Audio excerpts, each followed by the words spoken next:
it is not in our U.S. interest to go and involve ourselves in the middle of what is a religious civil war.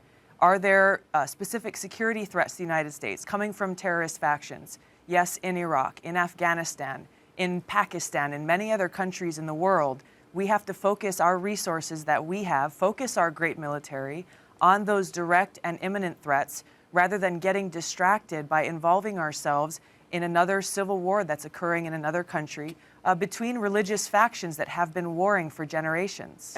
Congressman Kinzinger, let me just say... Go ahead.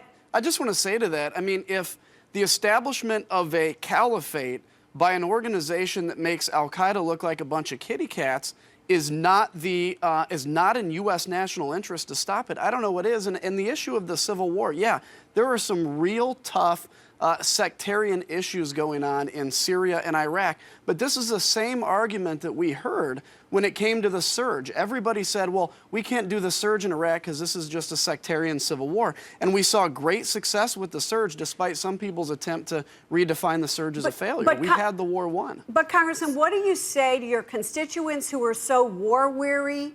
You know, 2/3 of the American public believes it was a mistake to have been in Iraq, that we got nothing out of it. Now we're talking about going back. What do you say to them? Well, look, the American people have a right to be war-weary. American leadership does not. Leadership is about doing the right thing, even if it's tough. I'm glad that Truman at the end of World War II didn't say, America's too war-weary, we can't leave a residual force in Europe, because Russia would be twice as big as it is today. The point of leadership is leading a war-weary public to the point of saying, this is in national interest, we have to do it. Not standing in front of people and saying, I know you're tired, I know you're tired. It's standing in front of people and saying, I know you're tired, but we have to prevent a caliphate by ISIS from being established. Congressman Kinzinger, Congresswoman, go ahead, real fast.